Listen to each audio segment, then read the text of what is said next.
Imagine subir um morro isolado, em plena tarde nublada. O vento sopra frio, e tudo o que você ouve é o som das folhas secas sendo arrastadas. Mas lá no alto, algo espera. Algo que ninguém jamais conseguiu explicar. Foi em 20 de agosto de 1966, em Niterói, Rio de Janeiro. 2 jovens estavam soltando pipas quando notaram algo estranho no alto do Morro do Vintém. Entre o mato alto, o verde escuro da vegetação parecia esconder 2 corpos imóveis. Assustados, os garotos correram para chamar ajuda. Mas nada, absolutamente nada, poderia prepará-los para o que seria encontrado. Quando a polícia chegou, a cena era surreal. 2 homens deitados lado a lado, rigorosamente vestidos com ternos alinhados, capa de chuva, e o mais bizarro, máscaras de chumbo cobrindo seus rostos. Sim, máscaras pesadas, feitas à mão, sem nenhuma abertura para os olhos ou boca. Como se quisessem proteger-se de algo invisível. Não havia sangue. Não havia sinais de luta. Nada estava fora do lugar, exceto tudo. Ao lado dos corpos, um bilhete. 16h30 estar no local determinado.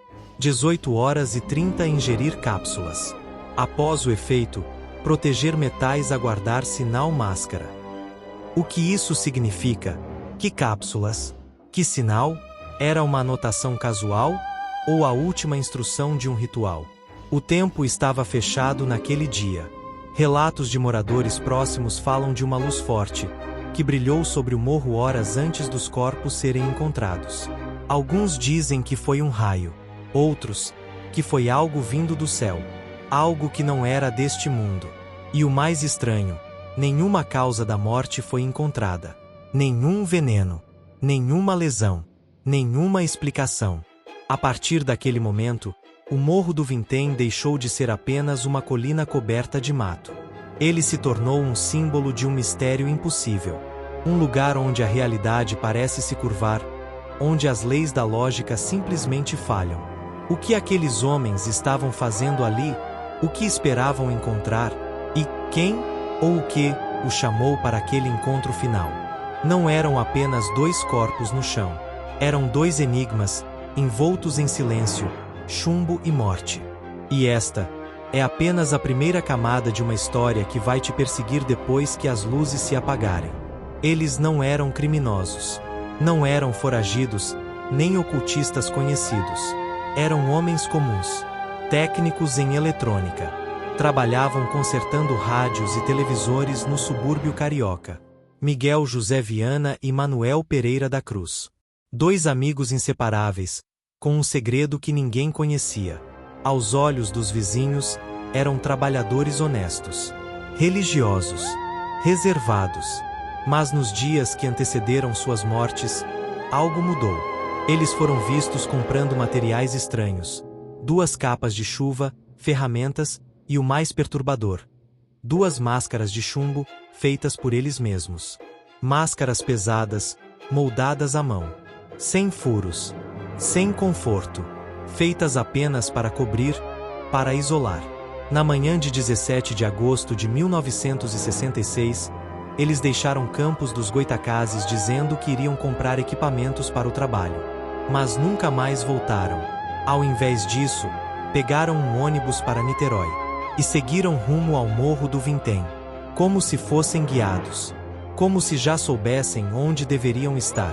Eles estavam calmos. Testemunhas disseram que não pareciam assustados, nem ansiosos. Era como se estivessem seguindo um plano, uma missão, um chamado. Mas o que leva 2 homens a subir um morro isolado, carregar máscaras de chumbo e deitar ali, lado a lado, como se esperassem algo? Mais estranho ainda, ao lado dos corpos havia uma garrafa d'água e 2 toalhas. Nada mais. Sem sinais de luta, agressão ou resistência. Eles simplesmente se deitaram e morreram, como se o tempo tivesse parado, como se a própria realidade tivesse se curvado diante deles. A perícia encontrou marcas de decomposição avançada, mas nenhum ferimento, nenhum envenenamento detectável. As tais cápsulas do bilhete nunca foram encontradas. Nem cápsulas, nem embalagem, nem qualquer substância química em comum. E ninguém jamais conseguiu dizer de que eles morreram. O mais perturbador é isso. Você pode ver os corpos. Pode ver as máscaras. Pode ler o bilhete. Mas não há uma única prova concreta de como, ou por que, eles morreram naquele dia. É como se alguém tivesse apagado as respostas e deixado só o enigma. Quem eram, realmente, Miguel e Manuel? Homens simples ou mensageiros de algo maior? Dois curiosos ou dois escolhidos? No topo do morro, sob as nuvens carregadas, o tempo parece ter parado naquele dia. E os olhos vazios das máscaras de chumbo parecem ainda observar quem ousa perguntar demais. Na casa de Miguel, tudo parecia intacto. Mas ao vasculhar seus pertences, a polícia encontrou algo que mudaria o rumo da investigação. Um caderno, repleto de anotações cifradas. Não eram contas, nem projetos eletrônicos. Eram frases estranhas, quase rituais, escritas com uma precisão quase obsessiva. 16h30 estar no local determinado. 18h30 ingerir cápsulas. Após o efeito, proteger metais a guardar sinal máscara. Tudo isso, dias antes da viagem. Eles haviam planejado tudo. Cada passo, cada horário. Como se estivessem se preparando para um tipo de transição. Mas que transição é feita com máscaras de chumbo? Investigações revelaram que os dois participavam de algo mais do que reparos em rádios. Eles faziam parte de um grupo misterioso, interessado em fenômenos espirituais e contatos interdimensionais. Falavam sobre energia, luz, experiências fora do corpo, e sobre corpos que não resistem a vibrações mais altas. Era isso que eles esperavam? Um contato? Um transporte? Um tipo de ascensão? As máscaras seriam proteção contra uma radiação invisível? Ou seriam ferramentas simbólicas para um ritual mais profundo? Algo espiritual? Ou talvez extraterrestre? Moradores da região relataram mais do que só uma luz no céu. Disseram ter ouvido um zumbido forte, metálico, como uma vibração atravessando o ar. E o mais estranho, os rádios e televisores de algumas casas pararam de funcionar naquela mesma noite. E então, surgem as teorias. Alguns acreditam que Miguel e Manuel faziam parte de uma sociedade secreta que realizava rituais de contato com outras dimensões. Outros, que estavam testando uma forma de comunicação com OVNIs, e que as cápsulas seriam a chave para um estado alterado de consciência. Há quem diga que eles foram usados, ou silenciados por terem descoberto algo proibido. Mas nada disso, absolutamente nada disso, explica por que não houve dor, nem luta, nem marcas. Era como se algo tivesse levado a alma deles embora, deixando apenas um invólucro vazio e uma máscara de chumbo. E o caderno continua sem tradução exata até hoje. Ninguém jamais conseguiu decifrar completamente o conteúdo, como se fosse escrito em um código que só eles conheciam. Talvez eles tenham falhado, talvez tenham conseguido, ou talvez tenham desaparecido sem deixar pistas por escolha própria. Mas uma pergunta começa a ecoar nas entrelinhas desse mistério.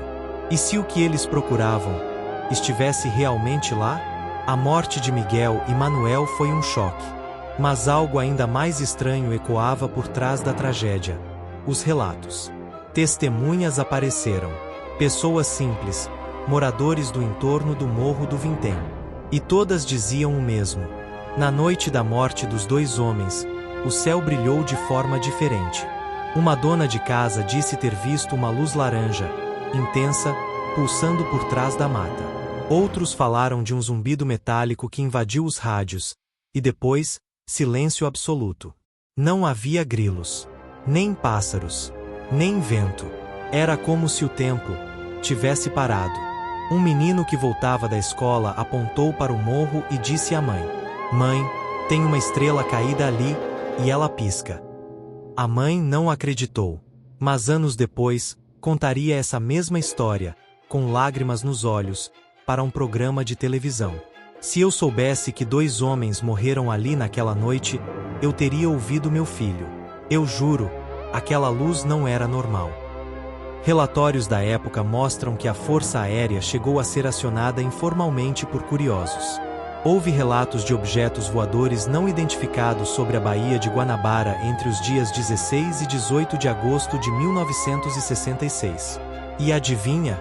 O Morro do Vintém está exatamente no caminho entre o local de decolagem dos aviões e a baía. Seria coincidência? Ufólogos apontaram detalhes ainda mais inquietantes. As máscaras de chumbo não protegiam contra gás, mas sim contra a radiação eletromagnética. Teóricos dizem que esses 2 homens poderiam estar tentando assistir à materialização de uma nave ou de uma entidade. Mas para enxergar, seria preciso estar protegido. Mais bizarro ainda, casos semelhantes aconteceram na Europa e nos Estados Unidos nos anos 50 e 60. Homens encontrados mortos, sem ferimentos, com rostos cobertos ou olhos vendados, como se esperassem por algo que os cegaria.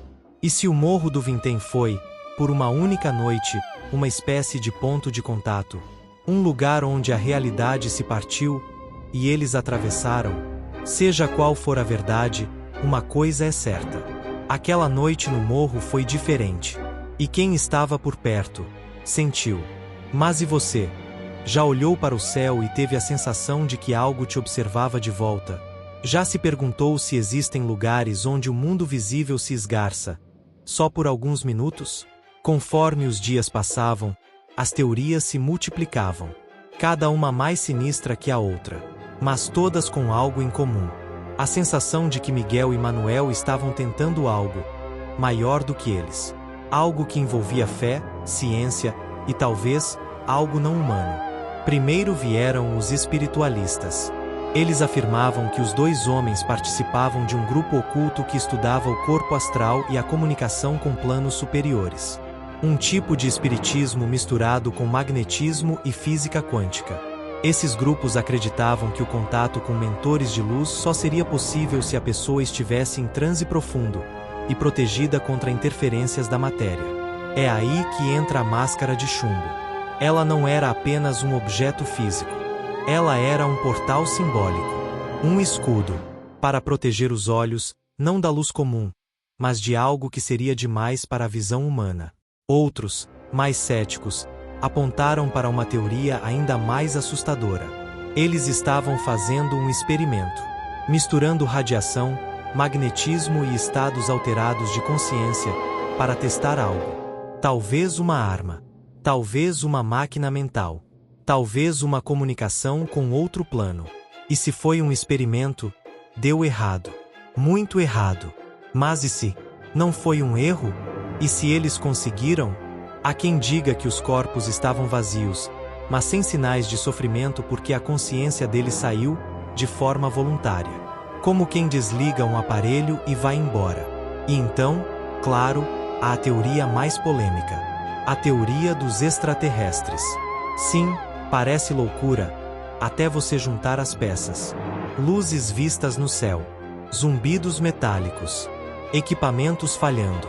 Um caderno com instruções precisas, como um manual de preparação. E 2 mortes limpas, sem luta, sem dor. Como se o corpo simplesmente fosse desligado. Ufólogos do Brasil e do exterior analisaram o caso. Alguns acreditam que Miguel e Manuel estavam tentando participar de uma abdução consciente. Que eles queriam ser levados. Que as cápsulas os deixariam em transe, e a máscara permitiria que suportassem a presença dos visitantes. Mas se isso é verdade, por que morreram? O que deu errado? Ou será que não deu? Será que esse silêncio ensurdecedor ao redor do caso é justamente porque eles conseguiram? E você? Acredita que 2 homens comuns seriam capazes de cruzar a fronteira da realidade? Ou tudo não passa de coincidência, loucura e má sorte? O tempo passou. As chuvas lavaram o morro. A vegetação cresceu. O caso esfriou. Foi arquivado como morte por causa ignorada. Mas quem conhece essa história, sabe que ela nunca esfriou de verdade. Os jornais esqueceram. A polícia desistiu. Mas os curiosos, Os estudiosos, os místicos, não conseguiram parar de pensar. Porque o caso da máscara de chumbo não se encaixa em lugar nenhum. Não é só crime. Não é só ritual. É como um enigma que te observa de volta quando você tenta decifrá-lo.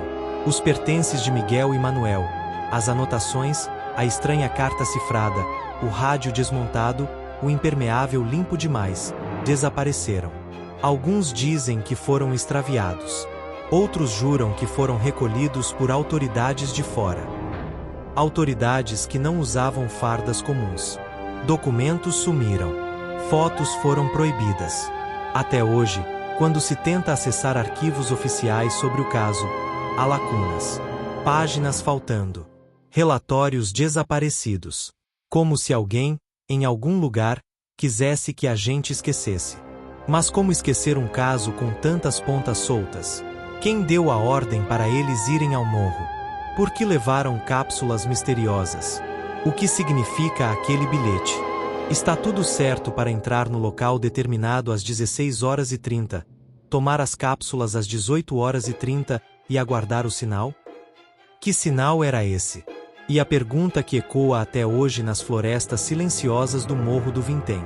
O que eles viram? Antes de morrer? Agora é com você. O que você acha que aconteceu com Miguel e Manuel? Eles tentaram um experimento científico? Estavam envolvidos com uma seita secreta? Ou foram protagonistas do primeiro contato humano com o inexplicável? Deixe sua teoria nos comentários.